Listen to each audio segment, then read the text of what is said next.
C'est pourquoi, quand les fils arrivent, ils se battent pour la civilisation. Ils veulent prendre le système, parce qu'ils veulent insister pour que la gloire de ce monde devienne la gloire de notre Dieu et de son Christ. C'est le fardeau des fils.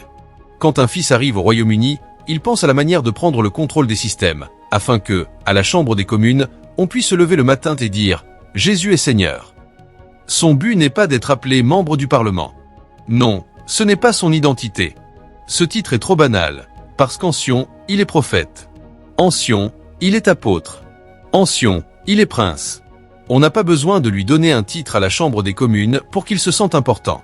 Mais quand il va à la Chambre des communes, il veut que le nom de Jésus soit glorifié. Oui.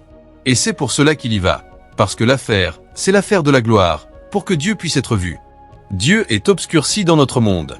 Quand Dieu a donné la terre à l'homme, celui-ci l'a jeté parce qu'il n'en connaissait pas l'importance. Il courait après des pommes. Il était intéressé par une gratification momentanée.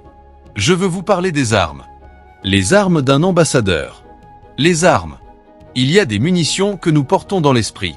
Ce sont ces armes qui font de nous ce que nous sommes. Quand vous regardez un ambassadeur, il n'a pas besoin d'une voiture pour se valider. Il a de l'autorité dans des royaumes lointains. Quand Pilate a vu Jésus, il a dit « J'ai le pouvoir de te relâcher ».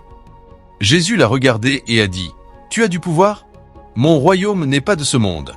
Tu ne me connais pas. » Quand l'armée est venue pour l'arrêter, ils ont amené une légion. Il a dit « Vous amenez des soldats pour m'arrêter ? J'étais dans le temple avec vous toute la journée. » Et Pierre a pris un couteau. Il a dit « Non, ne combattez pas. Nous avons de meilleures armes. Je peux demander à mon Père maintenant, et il déploiera 12 légions. 12 légions. Savez-vous ce qu'est une légion ? Je n'ai pas le temps d'entrer dans certains détails, sinon nous nous perdrions. Il déploierait 12 légions d'anges. Pourtant, quand vous étudiez les Écritures dans Ésaïe 37, un seul ange a traversé le camp. En une seule nuit, pas en une année, il a traversé le camp, parce qu'il y avait un roi orgueilleux qui était venu défier l'armée de Dieu. En fait, ce roi a dit « N'avez-vous pas entendu parler de ma renommée ? Les nations où je suis allé ont tremblé. Leur Dieu n'a pas pu les sauver. » Et quand Ézéchias a tremblé, Dieu a dit « Ne crains pas. Aucune flèche ne sera lancée dans cette nation. Nous n'avons pas besoin de combattre avec des armes. » Et un seul ange a traversé le camp, et 185 000 soldats ont été tués en une seule nuit. Pourtant, Jésus a dit « Si je demande au Père, il déploiera 12 légions. » Si un seul ange tue 185 000 hommes, que se passerait-il si 12 légions venaient ? Ce à quoi Jésus faisait référence là, c'est une arme. Elle s'appelle l'intimité. Il n'a pas dit « Je prierai Dieu ». Il a dit « Je prierai le Père ». Il y a une relation. Il y a de l'intimité. Ce sont les richesses de l'intimité. C'est pourquoi, quand nous disons « prier », vous pensez que la prière, c'est « donne-moi l'admission, donne-moi du pain ». Non. La prière est un voyage. Il y a un endroit où l'on arrive dans l'intimité où Dieu murmure à vos oreilles. Il murmure à ce niveau. Ce dont vous avez besoin, ce n'est pas une voiture. Vous pouvez changer le destin de l'économie avec une seule parole. C'est la puissance que Jésus invoquait. On les appelle les armes d'un ambassadeur. Mais je ne veux pas aller trop vite. Les civilisations. Les civilisations. Je dis tout cela pour vous faire comprendre pourquoi Dieu se meut. Parce que je vous ai dit, quand Dieu se meut, c'est parce qu'il veut bâtir. Oui. Quand la première terre a été détruite, il est dit que les ténèbres étaient sur la face de l'abîme, Genèse 1h2. Et il est dit que l'Esprit de Dieu planait sur la face des eaux. Et Dieu dit, que la lumière soit. Dans Ézéchiel 4, la Bible dit que Dieu a parlé à Ézéchiel. Il a dit, couche-toi sur un côté pendant 390 jours et intercède pour Israël.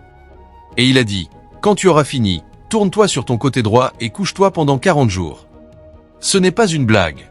C'est ainsi que Sion est construite. Mais pour soutenir cette capacité dans l'esprit, seule la vie peut vous donner la puissance. Et cette vie vous enseignera un langage qui n'est pas enseigné dans une école biblique. Bien des fois, cette vie vous enseignera le renoncement à soi. Vous renoncerez à tout.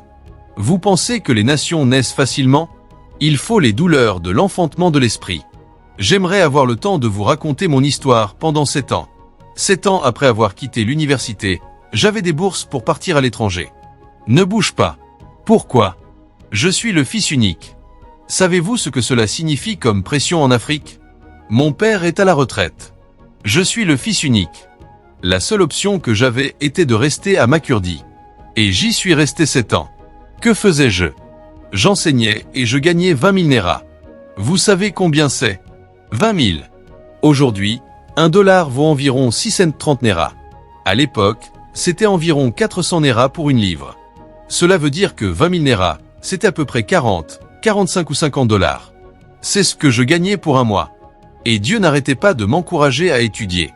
J'ai dû faire mon master avec 50 livres. J'ai terminé mon master.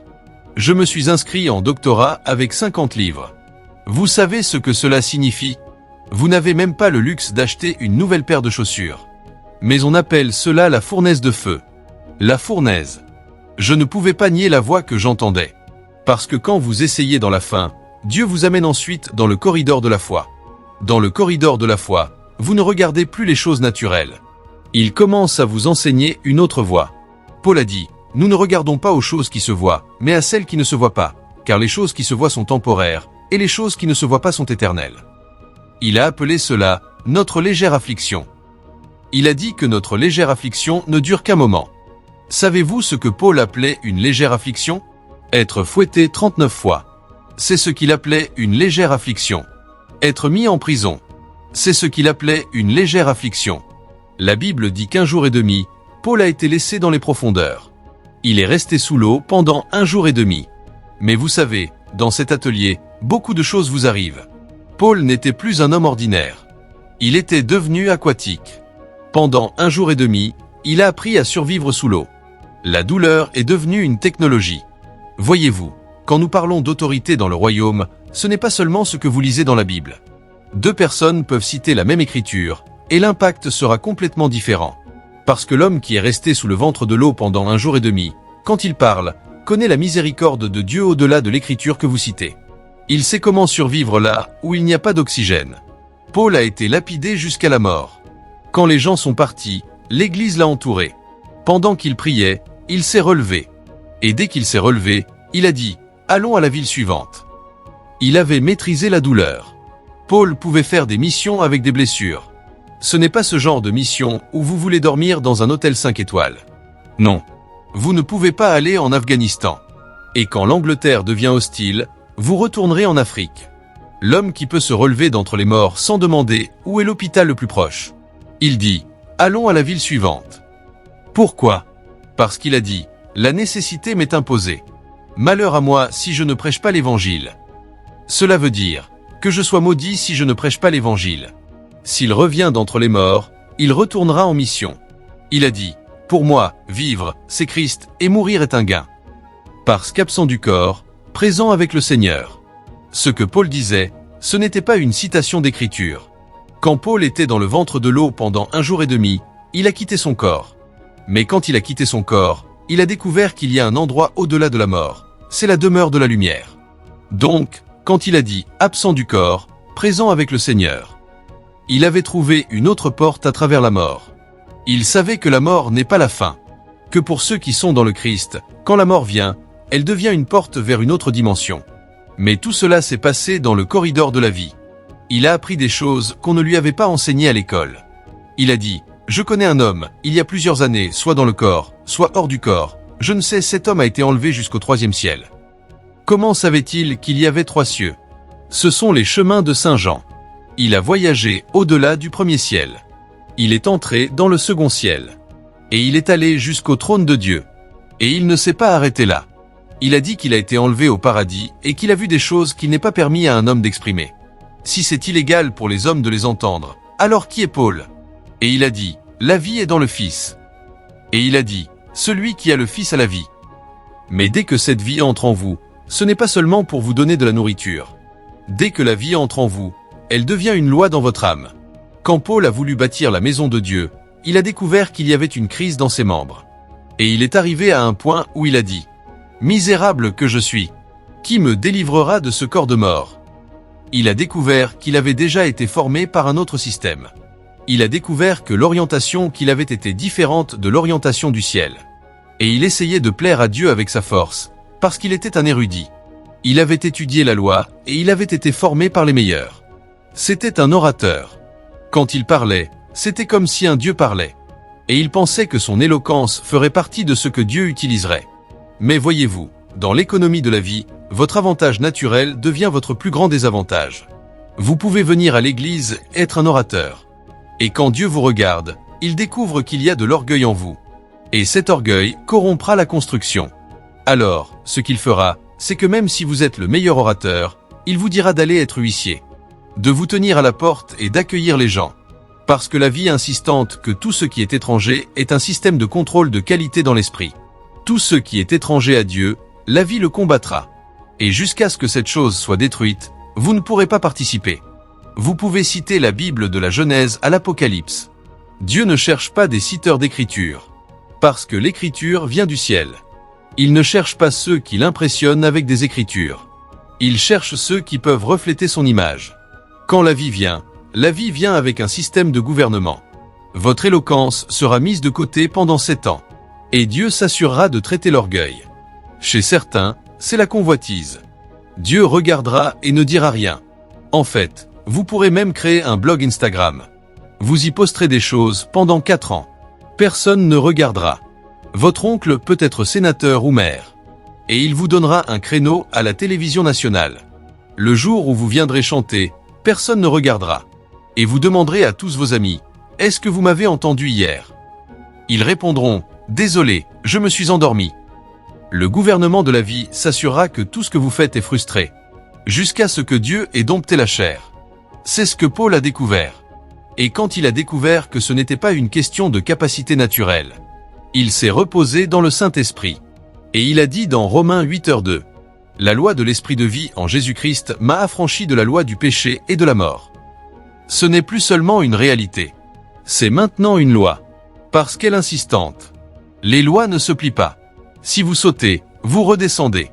Il a dit, la loi de l'esprit de vie qui est en Jésus-Christ. Cette loi m'a affranchi de la loi du péché et de la mort. Cela veut dire que ce qui vous fait fonctionner de la façon dont vous fonctionniez, ce n'est pas ce que vous avez lu. C'est l'autre loi qui était à l'œuvre en vous. Et cette loi s'appelle la loi de la mort.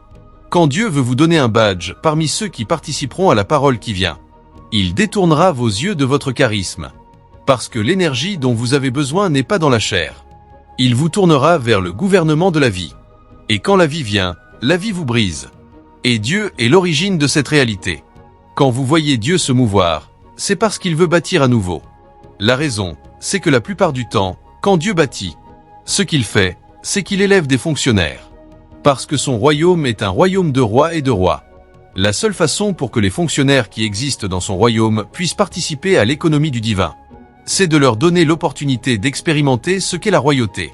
Ce que Dieu fait, c'est que quand il bâtit une civilisation, il permet à ses fonctionnaires d'y participer.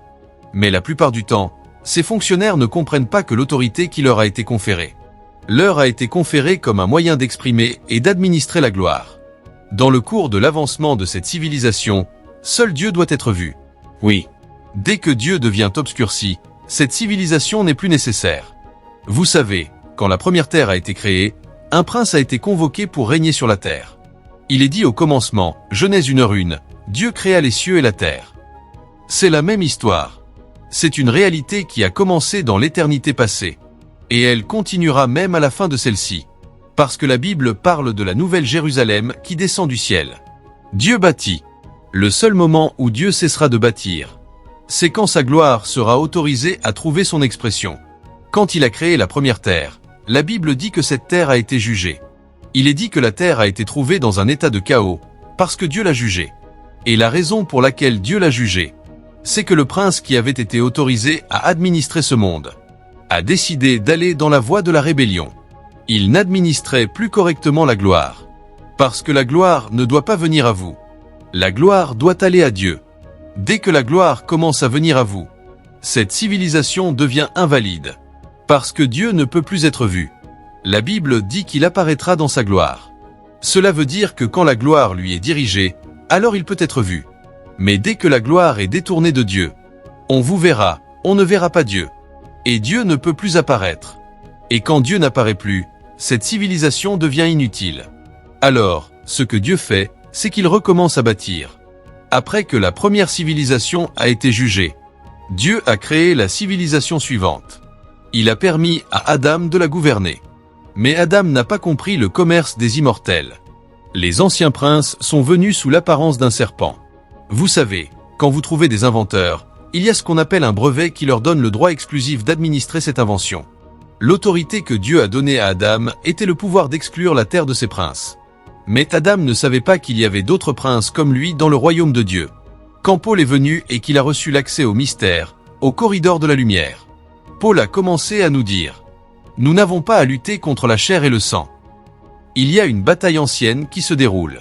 Les princes sont en guerre depuis des temps immémoriaux. » Il a dit « Nous n'avons pas à lutter contre la chair et le sang, mais contre les principautés, contre les pouvoirs. » Paul a commencé à nous donner un aperçu. Ce monde dans lequel vous marchez, ce n'est pas une question d'acheter une voiture. Dans le royaume de la réalité, ils n'ont pas besoin de voiture. Vous avez besoin d'une voiture parce que vous êtes tombé. Si vous voulez, achetez une Lamborghini. C'est un état de la chute. Quand un ange vous regarde, il rit, parce qu'il peut aller au ciel et revenir avant que vous ne sortiez de votre compound. Là-bas, il voyage à la fréquence de la pensée. Un ange peut aller au Nigeria et revenir maintenant en moins d'une seconde. Quand vous dites que vous volez un jet privé, un G450, et que vous dites « Celui-ci, je l'ai acheté 30 millions de dollars », l'ange vous regarde. Avant même que le moteur de l'avion ne se réchauffe pour entrer dans les nuages. L'ange est allé au-delà de l'air et est revenu. Et il vous regarde en disant « Que fais-tu ? Tu es tombé. Tu as besoin d'un métal pour flotter dans un métal et te sentir important parce que tu le portes. Cela veut dire que tu es tombé. Ce qui les intéresse, c'est la gloire. Et parce que vous êtes tombé, ils peuvent troquer votre âme contre une voiture. Cela vous montre à quel point les hommes sont bon marché. Les hommes sont bon marché sur la balance. Ils peuvent négocier votre âme pour 10 millions de livres. Et vous la vendez, et vous travaillez avec un grand complexe et un téléphone. Et vous dites, j'ai réussi. Contre les dominateurs de ce monde de ténèbres. Et contre les esprits méchants dans les lieux célestes. Il y a donc des princes qui cherchent des territoires à dominer. Si vous comprenez la séquence de leur opération, une principauté est le premier prince qui apparaît. Et ce qu'une principauté veut faire, c'est d'assurer la légitimité pour que les autres princes viennent. Parce que ce qui intéresse tous les princes, c'est la civilisation. Parce qu'ils sont dans le commerce de la gloire. Avant de tomber, ils connaissaient la gloire. La Bible parle de Lucifer, le fils de l'aurore. Il dit qu'il se promenait au milieu des pierres de feu.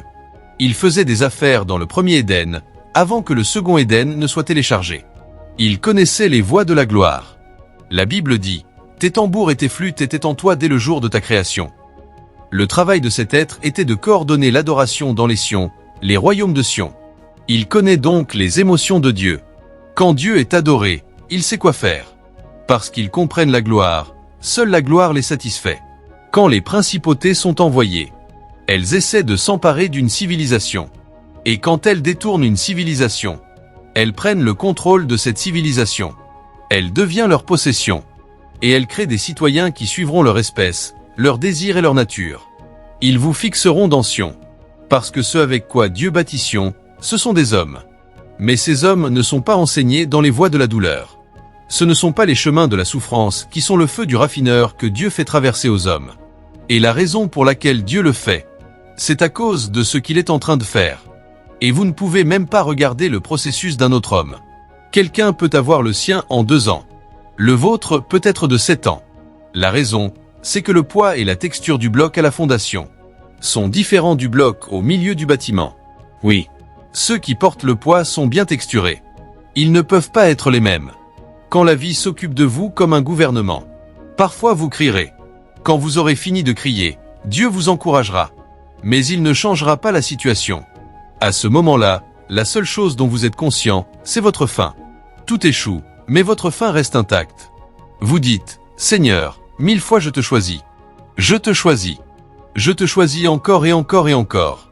Je t'ai choisi. Si ce n'est pas pour moi, c'est pour ma génération. Je t'ai choisi. Je ne reculerai pas. Je sais que je suis dans la fournaise maintenant. Le forgeron travaille, parce qu'il veut que le tranchant de la lame soit aiguisé. Il vous met dans le feu jusqu'à ce que vous fondiez. Et il ne vous sortira pas, parce que vous devez être martelé pour prendre forme. Si vous êtes une lame, vous serez aiguisé. Et pour que cela arrive, vous serez fondu. Pendant que vous passez par la fournaise, vous continuerez à choisir. Si on vous enseigne ce ramassis qu'on appelle la prospérité, quand la vie commencera à travailler avec vous. Si cela passe de la joie du salut à la faim, vous fuirez.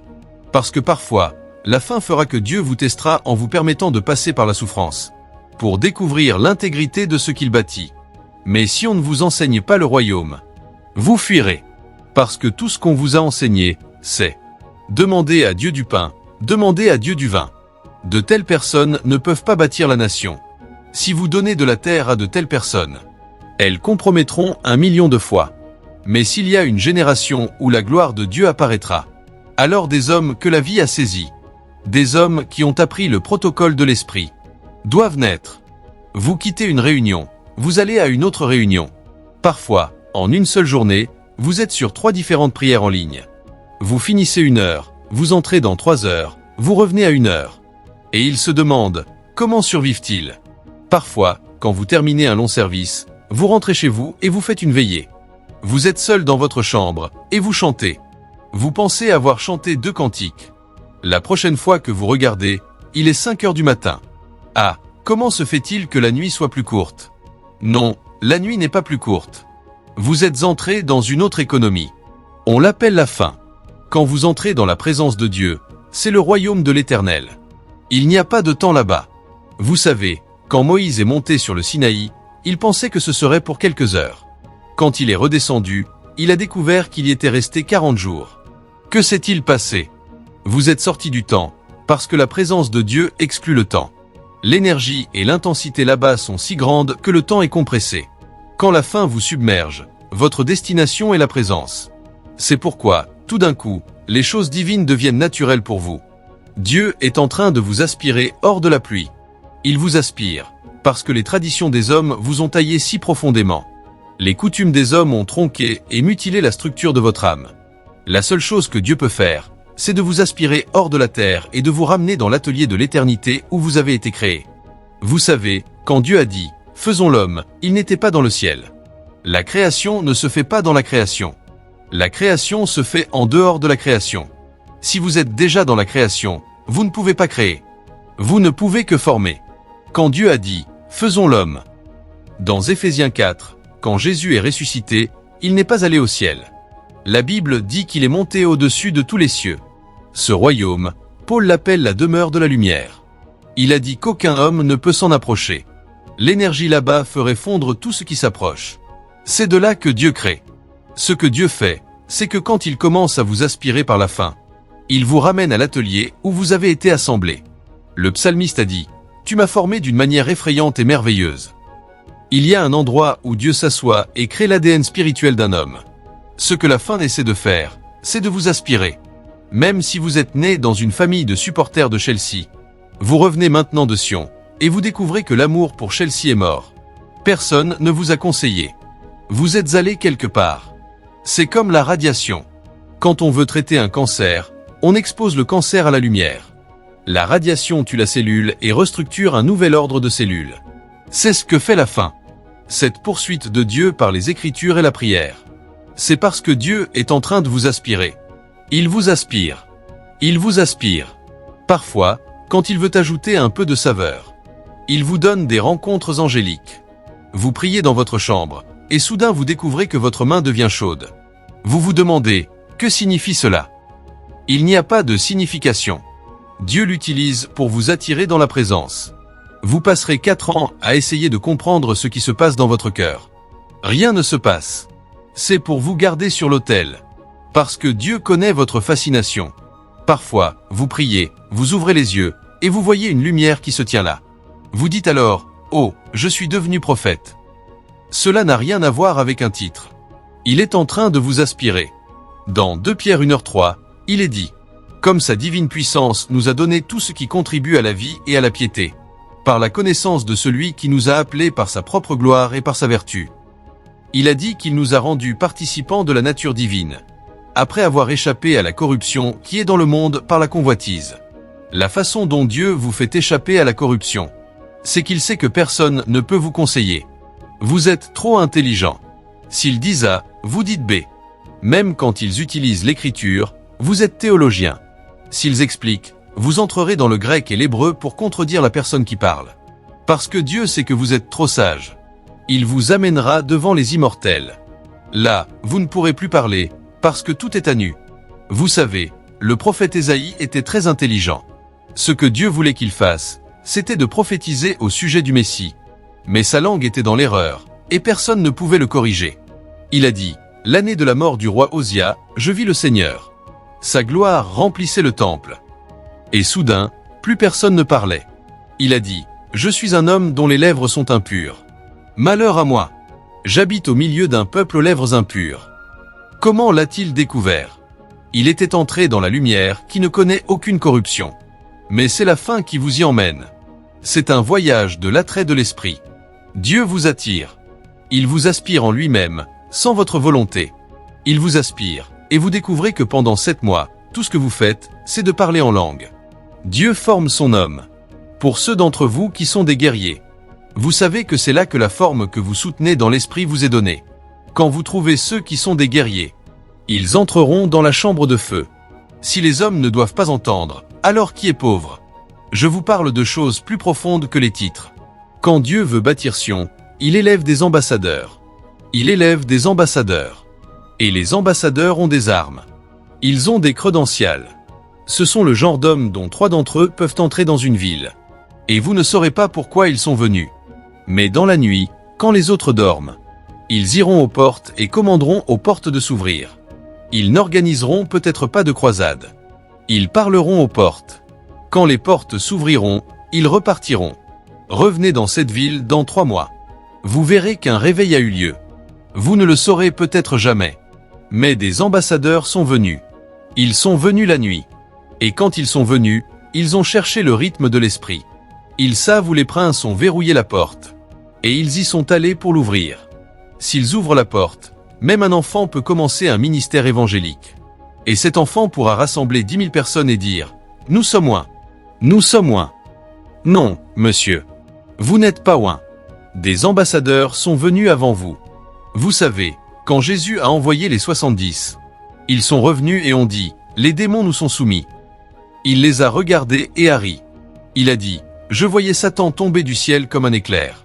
Je suis allé devant vous dans l'esprit. » Mais si vous ne connaissez pas la douleur, vous ne pourrez même pas vous tenir debout quand le Saint-Esprit se meut. Vous voyagez de la faim à la foi. Dieu vous enseigne comment survivre sans le naturel. Il vous sépare. La Bible dit dans Luc 1, 80 que Jean était dans le désert jusqu'au jour. Vous voyez, vous voyez, vous voyez maintenant. Certaines créatures ont commencé à venir ici. Certaines créatures ont commencé à venir ici. Ce sont des gardiens de porte. Ce sont des gardiens de porte. Certains gardiens de porte ont commencé à venir. Parce que certaines des choses que nous partageons ne sont pas un message ordinaire. Je garde mon esprit calme pour pouvoir parler. Parce que si je m'élève, je n'aurais même pas atteint ce point. Mais je vous dis par l'esprit, des gardiens de porte sont sur le point de naître parmi vous. Ô mon Dieu! Certains d'entre vous sauront. Vous saurez. Vous saurez simplement quoi faire. Vous connaîtrez les prières, même la prière à prier. L'expression vous sera donnée. Parce que vous ne priez pas parce que vous connaissez la Bible. Vous priez parce qu'il dicte. Il a dit, « La main de l'Éternel fut sur moi. Il me transporta dans la vallée des ossements desséchés. Et je prophétisai comme il me l'avait commandé. » Ce sont les puissances des cieux. Ah, la vie vous brisera. Vous vous battrez, mais il vous brisera. C'est le seul genre de prière auquel Dieu ne répond pas. Vous pouvez crier toute la nuit, ses oreilles seront sourdes. Parce que ce qu'il fait, c'est qu'il brise et forme. Il brise et forme. Jusqu'à ce que vous atteigniez la spécification. Vous deviendrez un étranger dans Sion. La raison pour laquelle vous trouvez le bâtiment, ce n'est pas à cause des formes des blocs. C'est à cause du ciselage de l'architecte. Il y a certains blocs dont la forme devient un cancer. Alors on les coupe. Seule la moitié peut entrer dans le bâtiment. Parce que quand Dieu bâtit, il y a différentes dimensions. Il vous regardera et découvrira. Oh, tu parles trop. Ce n'est pas un péché, mais c'est un poids. Alors la vie viendra. La façon dont Dieu le fait, c'est qu'il ouvrira une technologie dans votre esprit. Je partageais avec le serviteur de Dieu tout à l'heure. Quand vous entrez dans la vie, la première chose que vous trouvez, c'est la joie du Saint-Esprit. Vous êtes enthousiasmé par Dieu. La joie vous submerge. Plus rien ne vous émeut. La raison, c'est que Dieu essaie de vous amener dans un programme éducatif. Ou maintenant vous n'êtes plus de ce monde. Vous êtes dans le monde, mais vous n'êtes pas du monde. Les gens peuvent vous dire. Ils jouent la finale de la Champions League à Wembley. D'accord. Ils espèrent que vous crierez. D'accord. Bravo. Tu n'y vas pas. J'ai mon billet. Au revoir. Et la personne sera choquée. Comment se fait-il que tu n'es pas ému? Le problème, c'est que je suis dans le monde, mais je ne suis pas du monde. Je suis entré dans une autre fréquence. La joie du Saint-Esprit commence à vous propulser. C'est ce que David a compris dans l'Ancien Testament. Il a dit, « Ne me retire pas ton esprit.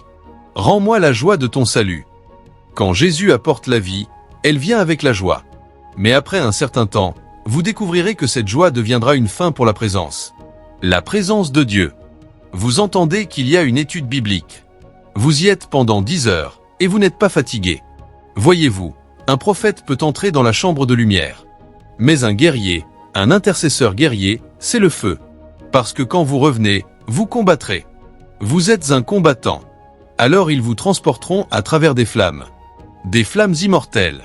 Et votre langue sera altérée. La prochaine fois que vous reviendrez, quand vous prophétiserez, vous jugerez les nations.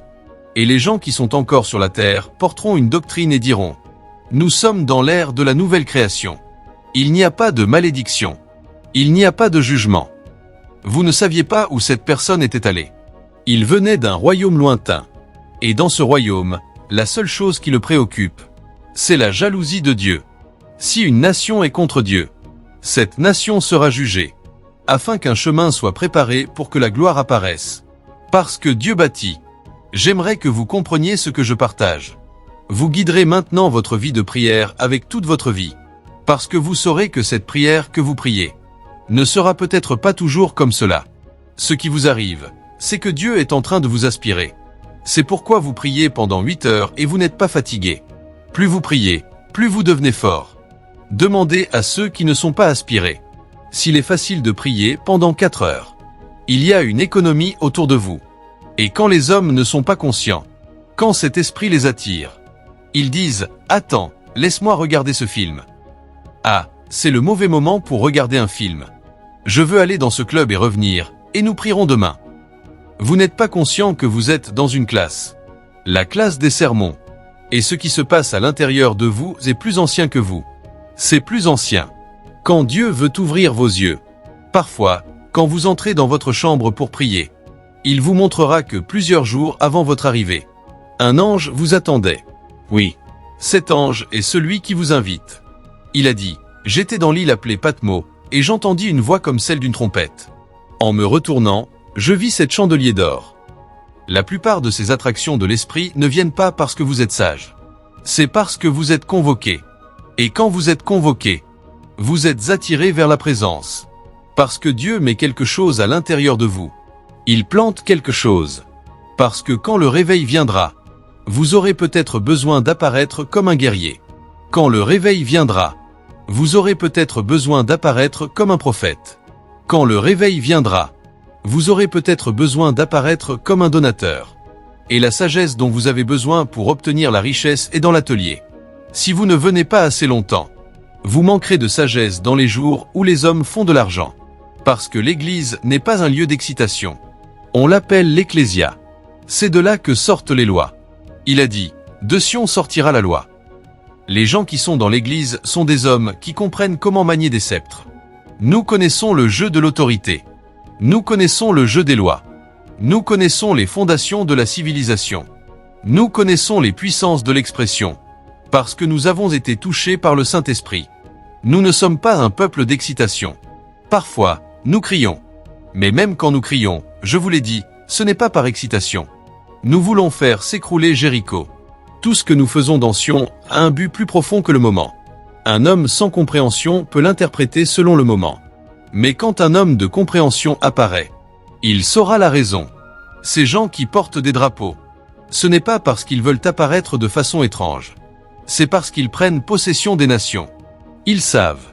Quand les sages viennent, ils regardent en profondeur. Ils regardent en profondeur.